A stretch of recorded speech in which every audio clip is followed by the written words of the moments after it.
ನನ್ನ ನೆಚ್ಚಿನ ವಿದ್ಯಾರ್ಥಿ ಮತ್ತು ವಿದ್ಯಾರ್ಥಿನಿಯರು, ಇವತ್ತು ಓಚಿಬರೆಯ ವಿದ್ಯಾಸಂಸ್ಥೆಗೂ ನಮಗೂ ಭಾಳ ಅವಿನಾಭಾವ ಸಂಬಂಧ.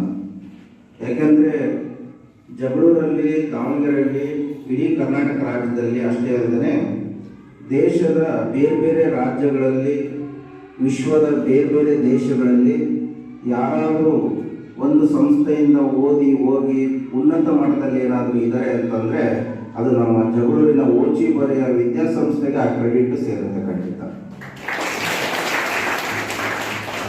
ಅಂಥ ಒಂದು ವಿದ್ಯಾಸಂಸ್ಥೆಯಲ್ಲಿ ನೀವು ಓದ್ತಾ ಇದ್ರೆ ಅಂದರೆ ನಿಜವಾಗ್ಲೂ ನಿಮಗೆ ಅಪೂರ್ವ ಅವಕಾಶ ಅಂತ ನಾನು ಭಾವಿಸ್ತಾ, ಇವತ್ತು ಏನು ಬದುಕು ಮತ್ತು ಬರಹ ಒಂದು ಈ ವಿಚಾರದ ಬಗ್ಗೆ ಮಾತಾಡಬೇಕಂತ ಬಹಳ ದಿನದಿಂದ ಹೇಳ್ತಾ ಇದ್ದು, ಬೇರೆ ಬೇರೆ ಕಾರಣಗಳು ಮತ್ತೆ ಒತ್ತಡಗಳು ಇರೋದ್ರಿಂದ ಅಕ್ಷರಮಾಲೆ ಸರಣಿ ಮೂರರಲ್ಲಿ ಇದೊಂದು ಮಾತ್ರ ಬಾಕಿ ಇತ್ತು.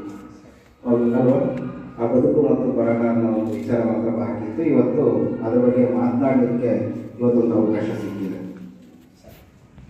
ಅವರು ಒಂದು ಒಳ್ಳೆ ಬದುಕನ್ನು ರೂಢಿಸ್ಕೊಳ್ಳೋಕ್ಕೆ ಎಲ್ಲ ಬಡತನ, ಎಲ್ಲ ಸಮಸ್ಯೆಗಳು, ಕಷ್ಟಗಳು, ನೋವುಗಳನ್ನ ಮೀರಿ ಪ್ರಯತ್ನ ಮಾಡ್ತಾ ಇರ್ತಾರೆ. ಇವತ್ತು ಉದಾಹರಣೆಗೆ ದೈಹಿಕವಾಗಿ ನಾನು ವಿಕಲಚೇತನ ಆದರೂ ಸಹ, ಬಡ ಕುಟುಂಬದಲ್ಲಿ ಹುಟ್ಟಿ ಬಂದರೂ ಸಹ, ನಮ್ಮ ತಂದೆ ತಾಯಿ ಅನಕ್ಷರಸ್ಥ ಆದರೂ ಸಹ, ನಾನು ಒಬ್ಬ ಪತ್ರಕರ್ತನಾಗಿ ವಿಕಲಚೇತನ ಸಂಘದ ಒಬ್ಬ ರಾಜ್ಯಾಧ್ಯಕ್ಷನಾಗಿ ಕಳೆದ ಸುಮಾರು ವರ್ಷಗಳಿಂದ ಕೆಲಸ ಮಾಡಿ ಮೊನ್ನೆ ಡಿಸೆಂಬರ್ 3ನೇ ತಾರೀಕು ಬೆಂಗಳೂರಲ್ಲಿ ವಿಶೇಷ ಚೇತನರ ದಿನಾಚರಣೆ ಅಂತ ನಡೀತು ಕಂಠೀರವ ಕ್ರೀಡಾಂಗಣದಲ್ಲಿ. ಬಹಳಷ್ಟು ಜನ ಟಿವಿಯಲ್ಲಿ ಪೇಪರಲ್ಲಿ ನೋಡಿರ್ಬೋದು. ಅಲ್ಲಿ ರಾಜ್ಯದ 15 ವಿಶೇಷ ಚೇತನ ಸಾಧಕರಿಗೆ ರಾಜ್ಯ ಸರ್ಕಾರದಿಂದ ರಾಜ್ಯ ಪ್ರಶಸ್ತಿಯನ್ನ ಪತ್ರಕರ್ತನಾಗಿಲ್ಲ ಅಂದಿದ್ರೆ ಪ್ರಾಯಶಃ ಈ ಸಾಧನೆ ಮಾಡ್ಲಿಕ್ಕೆ ಆಗ್ತಿತ್ತೋ ಇಲ್ಲೋ ಗೊತ್ತಿಲ್ಲ. ಇವತ್ತು ಬದುಕನ್ನ ಬಹಳ ನಾವು ಯೋಚನೆ ಮಾಡಿ, ವಿಚಾರ ಮಾಡಿ, ಎಷ್ಟೇ ಅದ್ರ ಬಗ್ಗೆ ಆಳವಾಗಿ ಅಧ್ಯಯನ ಮಾಡಿದ್ರು ಬದುಕು ಅರ್ಥ ಆಗೋದು ಬಹಳ ಕಮ್ಮಿ. ಯಾಕೆಂದ್ರೆ ಒಬ್ಬೊಬ್ಬರ ದೃಷ್ಟಿಕೋನದಲ್ಲಿ ಒಬ್ಬೊಬ್ಬರಿಗೆ ಒಂದೊಂದು ಬದುಕು ಬೇರೆ ಬೇರೆ ರೂಪದಲ್ಲಿ ರೂಪಾಂತರವಾಗಿ ಕಾಣುತ್ತೆ. ಈಗ ನಿಮಗೆ ಉದಾಹರಣೆಗೆ ಹೇಳೋದಾದ್ರೆ, ನಮ್ಮ ಗೌತಮ ಬುದ್ಧ ಸಮಾಜದ ಸುಧಾರಕರಂತ ಏನಿದ್ದಾರೆ, ಬೌದ್ಧ ಧರ್ಮದ ಒಂದು ಸಂಸ್ಥಾಪಕರು, ಗೊತ್ತಲ್ಲ ಗೌತಮ ಬುದ್ಧನನ್ನ ಬದುಕು ಅಂತ ಏನಾದರೂ ಕೇಳಿದ್ರೆ ಏನು ಹೇಳ್ತಾರಪ್ಪ ಅಂದ್ರೆ ಶಾಂತಿ ಮತ್ತು ಪ್ರೀತಿ ಅಂತಾರೆ. ಏನು ಹೇಳ್ತಾರೆ? ಶಾಂತಿ ಮತ್ತು ಪ್ರೀತಿ ಅಂತ ಹೇಳ್ತಾರೆ.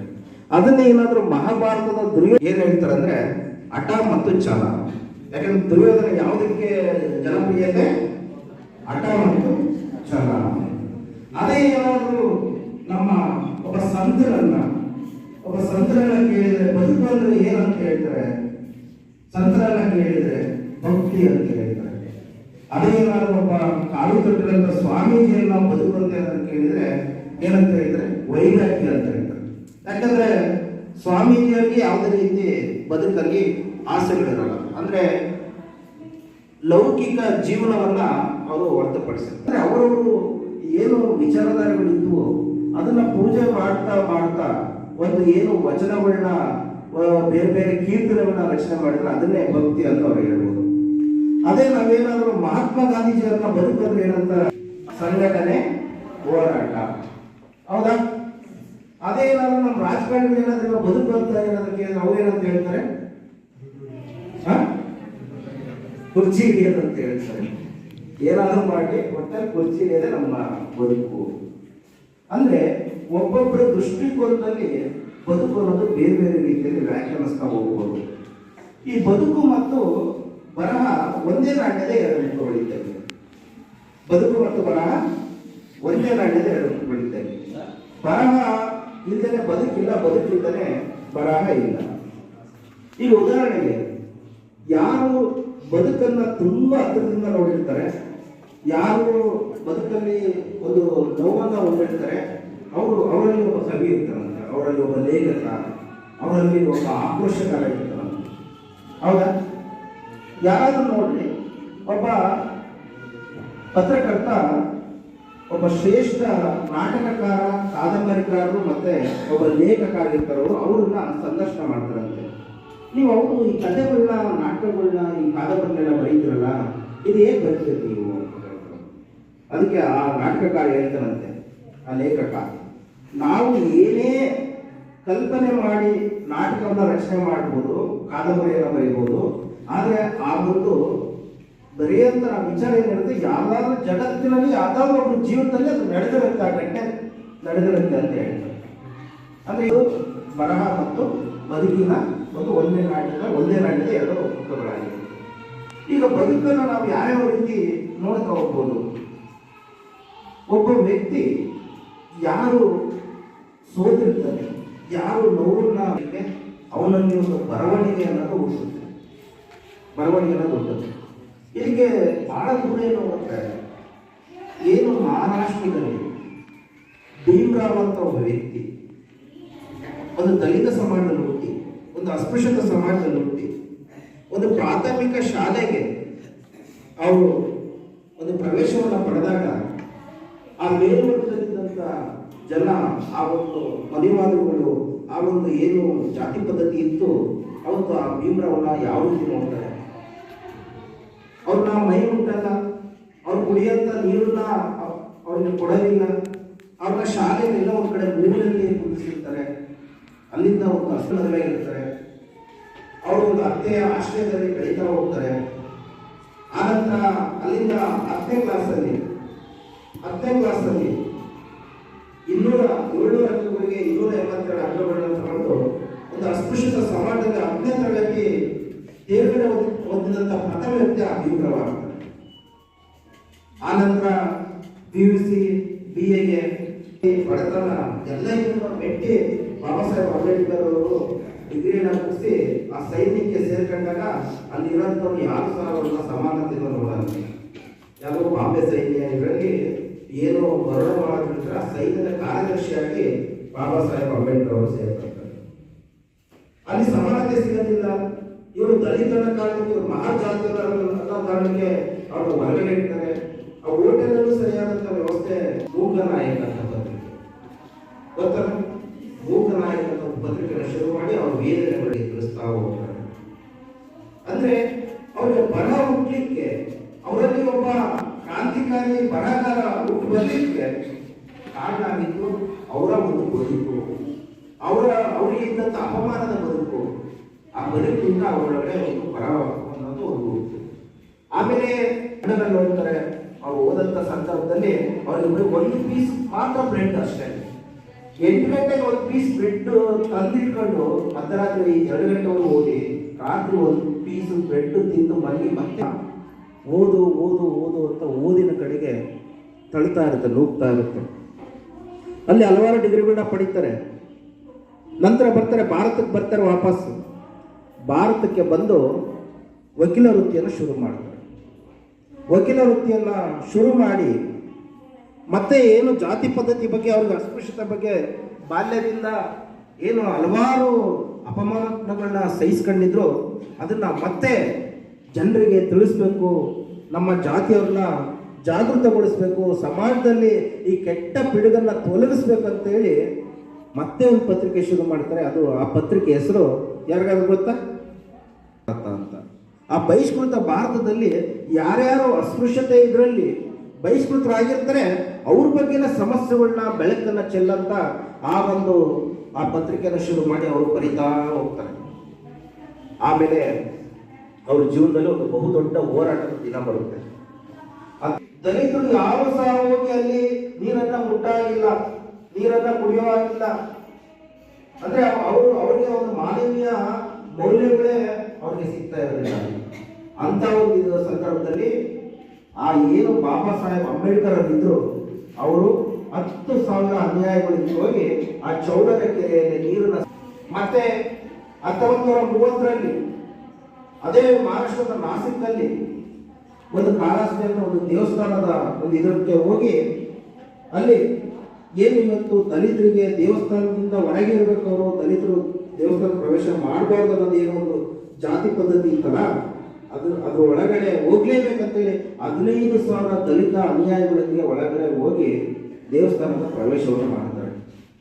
ಅಂದ್ರೆ ಬ್ರಿಟಿಷ್ ಸರ್ಕಾರ, ಈಸ್ಟ್ ಇಂಡಿಯಾ ಕಂಪನಿ ಇವ್ರನ್ನ ದಲಿತ ಸಮಾಜದ ಶಾಸಕಾಂಗದ ಸ್ಥಾನದ ಸದಸ್ಯರನ್ನಾಗಿ ಆಯ್ಕೆ ಮಾಡಿ ಲಂಡನ್ಗೆ ದೊಡ್ಡ ಬೈಲ ಸಮ್ಮೇಳನಕ್ಕೆ ಬಾಬಾ ಸಾಹೇಬ್ ಅಂಬೇಡ್ಕರ್ ಅವರನ್ನ ಕಳಿಸಿಕೊಡ್ತಾರೆ. ಆಗ ಅವರು ಅಲ್ಲೆಲ್ಲ ಸಂಪೂರ್ಣವಾಗಿ ಅಲ್ಲಿವರೆಗೂ ದಲಿತರಿಗೆ ಬರವಣಿಗೆಯಿಂದ ಆ ಬರವಣಿಗೆ ಬರಲಿಕ್ಕೆ ಅವರ ಮೂಲ ಕಾರಣ ಅವರ ಬದುಕು, ಅವರ ಅಪಮಾನದ ಬದುಕು, ಅವರ ಸೋಲಿನ ಬದುಕು, ಅವರ ಅಸಮಾನತೆಯ ಬದುಕು. ಅದರಿಂದ ಬರವಣಿಗೆ ಅವರಲ್ಲಿ ಸಿದ್ಧಿಸ್ತು, ಬರವಣಿಗೆ ಬಂತು. ಆನಂತರ ಅಷ್ಟಿಗೆ ಸುಮ್ಮನೆ ಆಗಲಿಲ್ಲ ಬಾಬಾ ಸಾಹೇಬ್ ಅಂಬೇಡ್ಕರ್ ಅವರು, ಸುಮ್ಮನೆ ಆಗಲಿಲ್ಲ.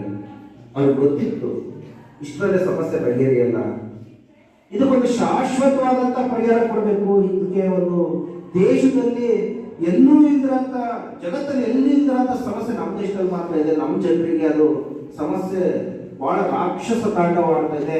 ಇದನ್ನ ಬಗೆಹರಿಸಬೇಕು ಅಂತ ಅವರು ಸ್ವಾತಂತ್ರ್ಯ ಬಂದ ಒಂದು ನಂತರ ಏನ್ ಮಾಡಿದ್ರು? ಹೌದಾ? ಏನ್ ಮಾಡಿದ್ರು? ಸಂವಿಧಾನವನ್ನ ಬರೆದ್ರು. ಜಾತಿ ಪದ್ಧತಿ ಹೋಗ್ಬೇಕು, ಅಸಮಾನತೆ ಹೋಗ್ಬೇಕು, ಅಸ್ಪೃಶ್ಯತೆ ಹೋಗ್ಬೇಕು, ಮನೆ ಒಳಗಿನ ಮಹಿಳೆಯರ ಮೇಲೆ ದೌರ್ಜನ್ಯ ನಿಲ್ಲಬೇಕು, ಕೆಳಜಾತಿ ಮೇಲಿನ ಆಲೋಚನೆ ಮಾಡಿ ಒಂದು ಸಂವಿಧಾನವನ್ನ ಬರೀತಾರೆ. ಅದೇ ಏನಪ್ಪ ಸಂವಿಧಾನ ಅಂದ್ರೆ, ಏನಪ್ಪ ಪ್ರಜಾಪ್ರಭುತ್ವ ಅಂದ್ರೆ, ಜನರಿಂದ ಜನರಿಗಾಗಿ ಜನರಿಗೋಸ್ಕರ. ಅಂದ್ರೆ ಬಾಬಾ ಸಾಹೇಬ್ ಅಂಬೇಡ್ಕರ್ ಅವರು ಒಂದು ವೇಳೆ ಏನಾದ್ರು ಈ ರೀತಿ ಅಪಮಾನದ ಬದುಕನ್ನ ನೋಡಲಿಲ್ಲ ಅಂದಿದ್ರೆ, ಒಂದ್ ವೇಳೆ ದಲಿತ ಸಮಾಜದಲ್ಲಿ ಏನಾದ್ರು ಹುಟ್ಟಿ ಈ ಅಸ್ಪೃಶ್ಯತೆಯ ನೋವನ್ನ ಊಟ ಮಾಡಲಿಲ್ಲ ಅಂದಿದ್ರೆ, ಈ ಅಪಮಾನಗಳನ್ನ ಅವರೆಲ್ಲ ಕಣ್ಣಾರೆ ನೋಡಿಲ್ಲ ಅಂದಿದ್ರೆ ಈ ಒಂದು ಸಾಧ್ಯವಾಗ್ತಿತ್ತ ಅನ್ನೋ ಪ್ರಶ್ನೆ ಬದುಕಿಲ್ಲ. ಅದಕ್ಕೆ ಬಾಬಾ ಸಾಹೇಬ್ ಅಂಬೇಡ್ಕರ್ ಅವರ ಜೀವನವೇ ಒಂದು ಜೀವಂತ ಸಾಕ್ಷಿ ಅಲ್ವಾ? ಬಾಬಾ ಸಾಹೇಬ್ ಅಂಬೇಡ್ಕರ್ ಅವರ ಬದುಕು ಮತ್ತು ಬರಹ ಅಂದ್ರೆ ಒಂದೇ ನಾಣ್ಯದ ಎರಡು ಮುಖಗಳಿದ್ದಾಗಲ್ವಾ ಬರೀತಿದ್ರು. 2021ವರೆಗೂ ಬೆಂಗಳೂರಲ್ಲಿ ಈ ಸಂಜೆ ಪತ್ರಿಕೆನಲ್ಲಿದ್ದೆ, ಪಬ್ಲಿಕ್ ಟಿವಿನಲ್ಲಿದ್ದೆ. 2021ರಲ್ಲಿ ಕೊರೋನಾ ಬಂದ ಮೇಲೆ ನಾನು ಜಗಳೂರಿಗೆ ಬಂದೆ. ಇಲ್ಲಿ ದಾವಣಗೆರೆ ಪಬ್ಲಿಕ್ ವಾಯ್ಸ್ ಅಂತ ಒಂದು ಪತ್ರಿಕೆನಲ್ಲಿ ಜಿಲ್ಲಾ ವರದಿಗಾರನ ಕೆಲಸ ಮಾಡ್ಕೊಂಡು ಹೋಗ್ತೇವೆ.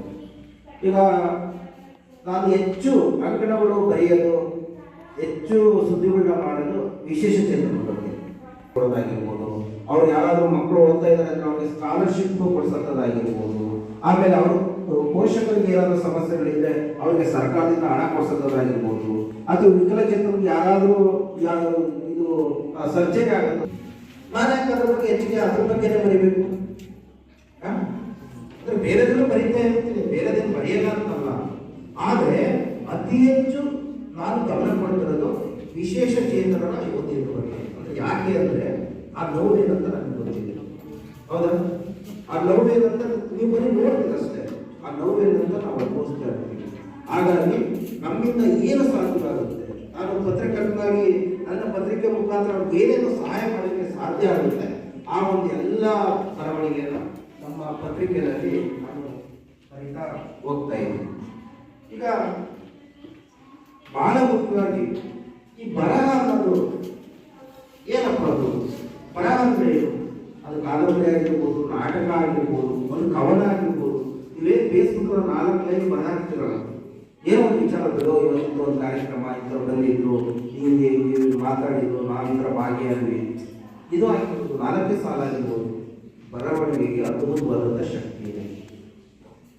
ಏನಂದ್ರೆ ಬರವಣಿಗೆಗೆ ಅದ್ಭುತವಾದಂಥ ಶಕ್ತಿ ಇದೆ. ಅಂದ್ರೆ ಲೇಖನಿ ಜನ ಖಡ್ಗಕ್ಕಿಂತ ಅಧಿಕ, ಲೇಖನಿ ಖಡ್ಗಕ್ಕಿಂತ ಅಧಿಕ. ಈ ಬರವಣಿಗೆಗೆ ಎಷ್ಟು, ಬರಹಕ್ಕೆ ಎಷ್ಟು ಶಕ್ತಿ ಇದೆ ಅಂದ್ರೆ ಇಡೀ ಜಗತ್ತನ್ನ ಹಿಡಿದಿರುವಂತ ಶಕ್ತಿ ಇದೆ. ಏನಂದ್ರೆ ಇಡೀ ಜಗತ್ತನ್ನ ಹಿಡಿದಿರುವಂತ ಶಕ್ತಿ ಇದೆ. ನಿಮಗೆ ನಂಬಲಿಕ್ಕಿಲ್ಲ, ನೀವು ನಂಬಲಿಕ್ಕಿಲ್ಲ. ಯಾರಾದ್ರೂ ಸ್ವಲ್ಪ ಇತಿಹಾಸವನ್ನ ಫೈನಲ್ ಇದ್ರಲ್ಲ ಇಲ್ಲಿ,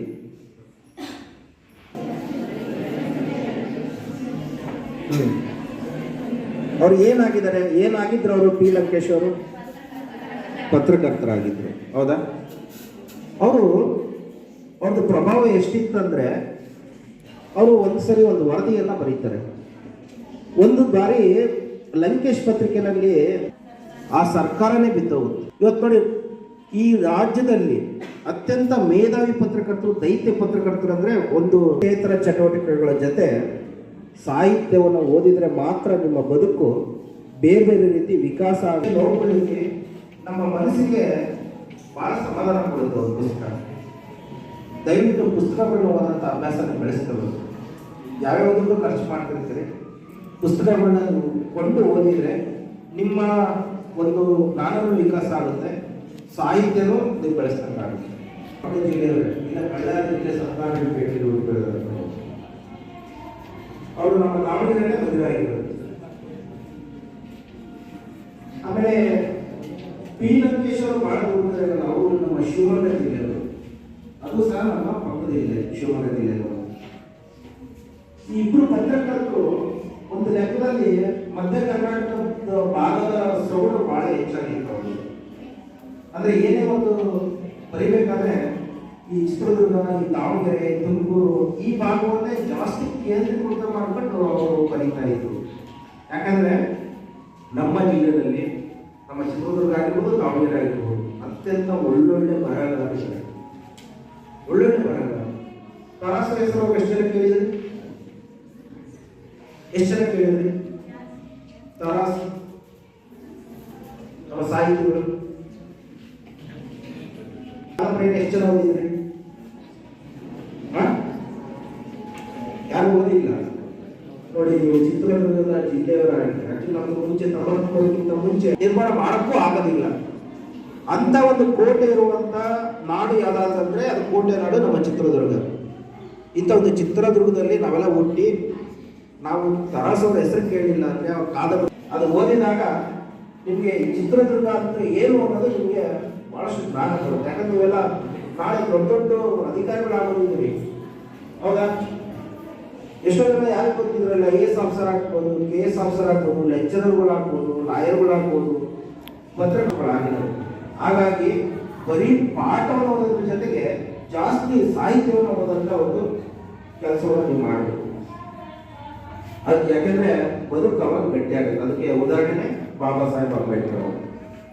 ಆ ಒಂದು ಬದುಕಿನಲ್ಲಿ ಕಷ್ಟಪಟ್ಟು ಸಂವಿಧಾನವನ್ನು ಬರೆದು ಆನಂತರ ಕಣ್ಣಿಲ್ಲ, ಕಾಲಿಲ್ಲ, ಕಿವಿ ಇಲ್ಲ ಅಂತ ಹೇಳಿ ನೀವು ಆತ್ಮಹತ್ಯೆ ಮಾಡ್ಕೊಂತೀರಲ್ಲ, ನನ್ನನ್ನು ನೋಡಿ ಸ್ವಲ್ಪ ಬದುಕಂತ ಪ್ರಯತ್ನ ಮಾಡಿ ಅನ್ನೋದು ಆ ಪುಸ್ತಕದ ಒಂದು ಸಾರಾಂಶ ಆಗಿದೆ.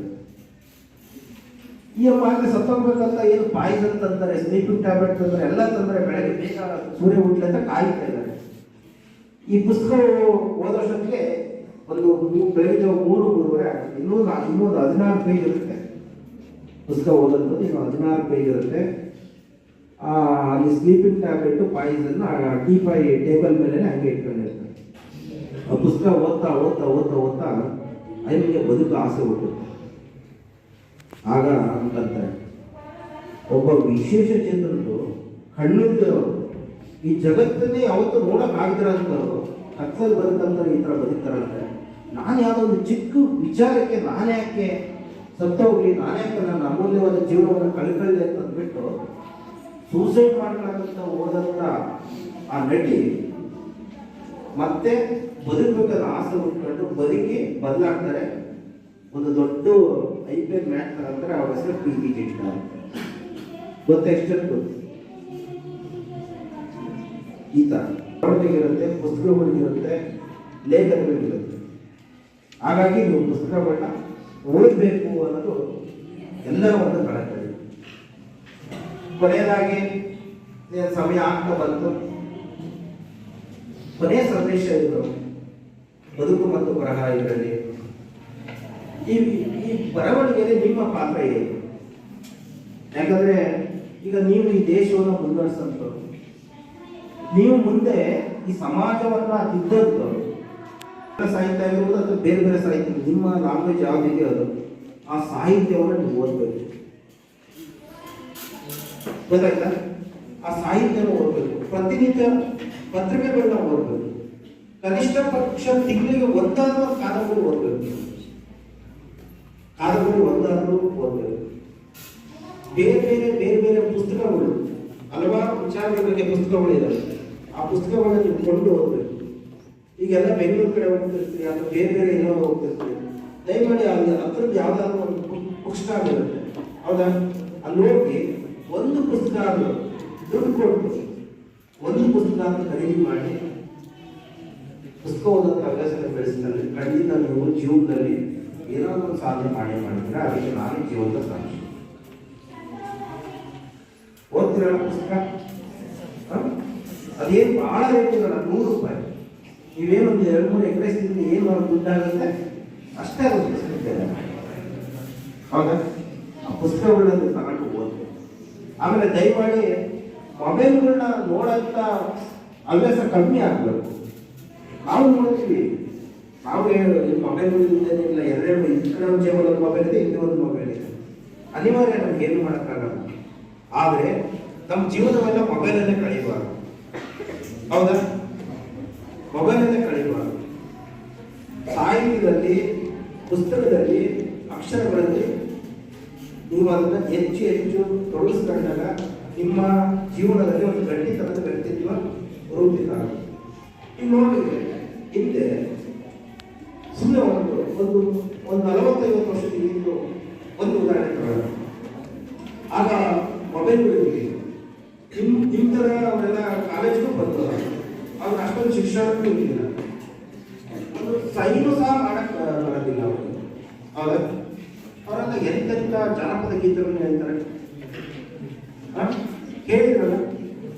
ಈ ಮನೆ ಕಾರ್ಯಕ್ರಮಗಳಲ್ಲಿ ಜೋಗಳು ಕೊಟ್ಟು ಇಡಬೇಕಾದ್ರೆ, ಅಥವಾ ಮದುವೆಗಳಲ್ಲಿ, ಅಥವಾ ಈ ಬೇರೆ ಬೇರೆ ನಾಮಕರಣಗಳಲ್ಲಿ ಈ ಸೋಮನ ಪದ ಆಗಿರ್ಬೋದು, ಜಾನಪದ ಗೀತೆಗಳಾಗಿರ್ಬೋದು, ಆಮೇಲೆ ಒಗಟುಗಳಾಗಿರ್ಬೋದು. ನೀವೆಲ್ಲ ಡಿಗ್ರಿ ಓದ್ತಾ ಇದ್ರೆ ಯಾರಾದ್ರೂ ಒಬ್ರು ಒಂದೊಂದು ಜಾನಪದ ಗೀತೆ ಆಗಿ ನೋಡೋಣ, ಮಾಡ್ತೀರಿ ಯಾರಾದ್ರೂ? ಅಂದ್ರೆ ನಮ್ಮ ಆಸಕ್ತಿ ಬೇರೆ ಕಡೆ ಹೋಗಿದೆ ಅಂತ. ಅಂದ್ರೆ ನಾವು ಬುದ್ಧಿವಂತರು ಅಂತ ಅನ್ಕೊಂಡಿದ್ದೀವಿ ಅಷ್ಟೇ. ನಾವು ನಿಜವಾಗ್ಲೂ ನಮ್ಮ ಅಜ್ಜಿಯರು, ನಮ್ಮ ತಾಯಿಯರು ಹಿಂದಿನ ಜನರೇಷನ್ ಹೋಲಿಕೆ ಮಾಡಿದ್ರೆ ನಾವು ಇನ್ನೂ ಏನು ತಿಳ್ಕೊಂಡೇ ಇಲ್ಲ. ನಾವೇನು ಯಾವ್ದೋ ಒಂದು ಇದರಲ್ಲಿ ಹೇಳ್ತಾರಲ್ಲ, ಪುಸ್ತಕದಲ್ಲಿರೋ ಬದನೆಕಾಯಿ, ನಾವು ಪುಸ್ತಕದಲ್ಲಿರೋ ಬದನೆಕಾಯಿ ಆಗಿತ್ತು ಅಷ್ಟೇ.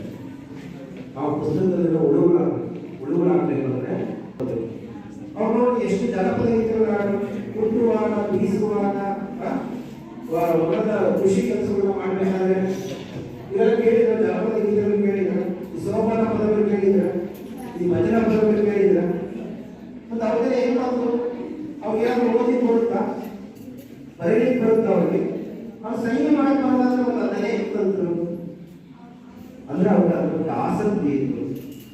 ಎಷ್ಟೊಂದು ಕಥೆಗಳನ್ನೆಲ್ಲ ಹೇಳ್ತಾ ಇದ್ರು. ಹೌದಾ? ನೀವು ಯಾವುದು ಒಂದು ಕಥೆ ನೀವು ಕಲ್ತಿಲ್ಲ, ಕಲ್ತಿದ್ರೆ ಯಾವ್ದಾದ್ರು ಕತೆ? ಯಾವುದು ಕಲ್ತಿಲ್ಲ. ಅಂದ್ರೆ ನಿಮ್ಮ ಆಸಕ್ತಿ, ನಮ್ಮ ಆಸಕ್ತಿ ಎಲ್ಲ ಬರೀ ಮೊಬೈಲ್ ಕಡೆ ಇದೆ. ಈಗಾದ್ರೆ ಬರವಣಿಗೆ ಉಳಿಯುತ್ತಾ? ಬರವಣಿಗೆ ಉಳಿಸ್ಲಿಕ್ಕೆ ಸಾಧ್ಯನಾ? ಉಳಿಯೋದಿಲ್ಲ. ದಯವಿಟ್ಟು ಎಲ್ಲದೂ ಇರಬೇಕು, ಎಲ್ಲವನ್ನ ಅರ್ಥ ಮಾಡ್ಕೊಳ್ರಿ. ಆದರೆ ಸಾಹಿತ್ಯವನ್ನ, ಪುಸ್ತಕವನ್ನ ಓದುವಂಥ ಗೀಳನ್ನು ನಾವು ಯಾರೂ ಸಹ ಕಡಿಮೆ ಮಾಡ್ಕೋಬಾರ್ದು. ಪ್ರತಿಯೊಬ್ಬರು ಇನ್ನು ಮುಂದೆ ನಾನು ಬಂದು ನೋಡ್ರಿ, ನಾನು ಇಷ್ಟು ಇದರಲ್ಲಿ ಬಂದು ನಿಮಗೆ ಒಂದು ಏನೋ ನನ್ನ ಅನಿಸಿಕೆ ಅಭಿಪ್ರಾಯಗಳನ್ನ ಹೇಳೋಗಿದ್ದೇನೆಂದರೆ, ನೀವು ಕನಿಷ್ಠ ಪಕ್ಷ ಈ ಅಂದರೆ ಮುಂಬರುವ ಜನವರಿ ತಿಂಗಳಲ್ಲಿ ಎಲ್ಲರೂ ಒಂದೊಂದು ಪುಸ್ತಕ ತಗೊಂಡು ಒಂದು ಕಾದಂಬರಿಯನ್ನು ನೀವು ಅಥವಾ ಬೇರೆ ಒಂದು ಕಥೆಯನ್ನು ನೀವು ಓದಿ ಈ ಸಮಾಜದಲ್ಲಿ ನಾವು ನಮ್ಮದಾದ ಕೊಡುಗೆಗಳನ್ನ ಕೊಟ್ಟು ಹೋಗ್ಬೇಕು. ಎಷ್ಟಿರ್ತಲ್ವ, ನಾವು ಅಷ್ಟು ಹೋರಾಟ ಮಾಡೋದು ಬೇಡ. ನಮಗೆ ಗೊತ್ತಿದ್ದಷ್ಟಾದ್ರೂ ಏನಾದರೂ ಬದಲಾವಣೆ ತರಬೇಕಂದ್ರೆ ನಾವೇ ಪತ್ರಕರ್ತರಾಗಬೇಕು. ಪತ್ರಕರ್ತರಾಗ ನೀವು ಜರ್ನಲಿಸಮ್ ಓದ್ಕೊಂಡು ಬಂದು 24 ಗಂಟೆ ಪತ್ರಕರ್ತರಾಗಬೇಕನ್ನೋದು ಏನಿಲ್ಲ. ನೀವು ಒಂದು ಪತ್ರಿಕಾ ವೃತ್ತಿ ಮಾಡ್ಬೋದು. ಹೇಗೆ ಮಾಡ್ಬೋದು? ನಿಮ್ಮ ಮನೆ ಹತ್ರ ಹೋಗ್ತಾ ಇರುತ್ತೆ, ಒಂದು ಚರಂಡಿ ಇರುತ್ತೆ, ಅಥವಾ ನೀರಲ್ಲಿ ಸರಿಯಾದಂಥ ಇದರಲ್ಲಿ ಹೋಗ್ತಾರಲ್ಲ, ನೀರು ಪೋಲ್ ಆಗ್ತಿರುತ್ತೆ. ಯಾವ್ಯಾವ ಸೆಲ್ಫಿ ತಗೊಂಡು ಇನ್ಸ್ಟಾಗ್ರಾಮ್ಗೆ ಎಲ್ಲ ಅಪ್ಲೋಡ್ ಮಾಡ್ತೀವಿ, ಫೇಸ್ಬುಕ್ಗೆ ಅಪ್ಲೋಡ್ ಮಾಡ್ತೀವಿ. ಆ ಒಂದು ಏನು ಅಲ್ಲಿ ಅವ್ಯವಸ್ಥೆ ಆಗಿರುತ್ತೆ, ಗುಂಡಿ ಬಗ್ಗೆನೋ ಇನ್ನೊಂದು ಮತ್ತೊಂದು, ಅದನ್ನೇ ಒಂದು ಫೇಸ್ಬುಕ್ಕಲ್ಲಿ ಹಾಕಿ ಸಂಬಂಧಪಟ್ಟ ಅಧಿಕಾರಿಗಳು ದಯಮಾಡಿ ಗಮನ ಹರಿಸಬೇಕು. ಇದ್ರ ಬಗ್ಗೆ ಈ ಥರ ಈ ಸಮಸ್ಯೆ ಆಗಿದೆ, ಅಧಿಕಾರಿಗಳೇ ಎಲ್ಲಿದ್ದೀರಿ? ಒಂದು 4 ಲೈನ್ ಬರೆದಾಕಿದ್ರೆ ಅದು ಯಾರೋ ಒಬ್ಬರು ನೋಡ್ತಾರೆ ಅಧಿಕಾರಿ, ಅದನ್ನ ನೋಡಿ ಖಂಡಿತ ಸರಿ ಮಾಡ್ತಾರೆ. ಇಷ್ಟು ಮಾಡ್ಬೋದಲ್ಲ, ಅದು ಮಾಡ್ಬೋದಲ್ವಾ? ಅದಕ್ಕೆ ಪತ್ರಕರ್ತರೆ ಆಗ್ಬೇಕಂತೇನಿಲ್ಲ.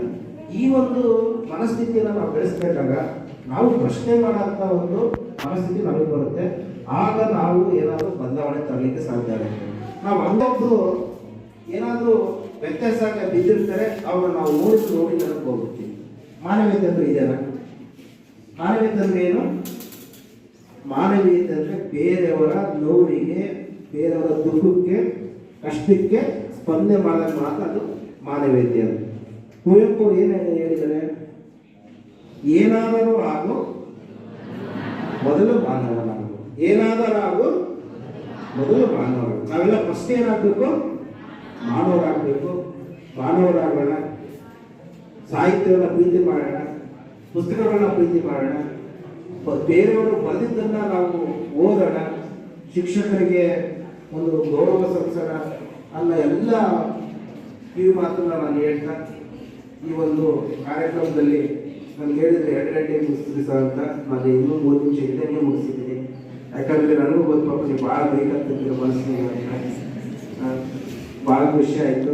ಯಾವಾಗಲೂ ಓಚಿಬರೆಯ ಸಂಸ್ಥೆಗೆ ನಾನು ಯಾವಾಗ ಚದುವಣೆ ಆಗಿರ್ತೀನಿ, ಮತ್ತೆ ಮತ್ತೆ ಬರ್ತಾ ಇರ್ತೀನಿ. ಇನ್ನೊಮ್ಮೆ ಬೇರೆ ವಿಚಾರಗಳು ಯಾವ ವಿಚಾರಕ್ಕೆ ನಮ್ಮ ಸುರೇಶರು ನಮ್ಮ ಪ್ರಾಂಶುಪಾಲರು ಎಲ್ಲ ಕಡೆ ನಾನು ಬಂದು ನನಗೆ ಗೊತ್ತಿರೋಂಥದ್ದು ನಾನು ಹೇಳ್ತಾ ಇರ್ತೀನಿ. ನೀವು ನಿಜವಾಗ್ಲೂ ಇಷ್ಟೊತ್ತು, ಯಾಕಂದರೆ ಈ ಶಾಂತಿ ಮತ್ತು ಸಮಾಧಾನ ಈಗಿನ ವಿದ್ಯಾರ್ಥಿಗಳಿಗೆ ಭಾಳ ಮುಖ್ಯ ಅಲ್ವಾ? ಅವಾಗ ಬುದ್ಧ ಅಲ್ವಾ? ಅವಾಗ ನಮಗೆ ಖುಷಿ ಆಗುತ್ತೆ. ಇಷ್ಟೊತ್ತು ಸಮಾಧಾನವಾಗಿ ಕೇಳ್ಕೊಂಡು ನಮ್ಮ ಮಾತುಗಳನ್ನ ಆಲಿಸಿದ್ದಕ್ಕೆ ಎಲ್ರಿಗೂ ಶುಭ ಕೋರ್ತಾ ಈ ವಿದ್ಯಾಸಂಸ್ಥೆಗೆ ನಾನು ಧನ್ಯವಾದ ತಿಳಿಸ್ತೀನಿ. ನಮಸ್ಕಾರ. ಜೈ ಹಿಂದ್, ಜೈ ಕರ್ನಾಟಕ. ಈಗ ಒಬ್ಬ ಪತ್ರಕರ್ತರು ಬರೆಯೋದಕ್ಕೂ ನೀವು ವಿದ್ಯಾರ್ಥಿಗಳು ನೀವು ತೋಚಿದ್ದನ್ನ ಬರೀತೀರಿ, ಹೌದಾ? ತೋಚಿದ್ದನ್ನ ಏನೋ ಅಂದ್ಕೊಂಡನ್ನ ಗೀಚಿ ಬರೆದು ಅದು ಭಾಳ ಚೆನ್ನಾಗಿದೆ ಅಂತ ಅನ್ಕೊಂಡು, ಈಗ ನಾವು ಬರೆಯೋದೇನಂದ್ರೆ ಸತ್ಯ ಮತ್ತು ವಾಸ್ತವ, ಮತ್ತೆ ಬಹಳಷ್ಟು ಅದರಲ್ಲಿ ವಿಜೃಂಭಣೆ. ಈಗ ನೀವು ಶ್ರೀಮಾನ್ ಶ್ರೀ ಅಂತಂತೇಳಿ ಯಾವುದೋ ಒಂದು ಶಾಸಕರ ಹೆಸರಿಲ್ಲದೆ ಸೇರಿಸ್ತೀರಾ, ಸಂಸದ ಹೆಸರಿಲ್ಲದೆ ಸೇರಿಸ್ತೀರಾ, ನಾವು ಅದನ್ನು ಸೇರಿಸೋದಿಲ್ಲ. ಯಾಕಂದ್ರೆ ನಮ್ದು ಏನಂದ್ರೆ ಎಲ್ಲರೂ ವ್ಯಕ್ತಿ ಅಷ್ಟೇ. ಆಮೇಲೆ ಎರಡನೇದಾಗಿ ಏನಂತಂದ್ರೆ ನಮ್ಮ ಪತ್ರಿಕಾ ಲೇಖನಿಗಳಲ್ಲಿ ಏನು ವಿಚಾರ ಇರುತ್ತೆ ಅಷ್ಟೇ ನಾವು ಬರೆಯಬೇಕು. 4 ಏನಂದ್ರೆ ಅದನ್ನು ಮುಗಿಸ್ಬೇಕಂತ ನಾವು ಇದು ಮಾಡ್ತಾ ಇರ್ತೀವಿ.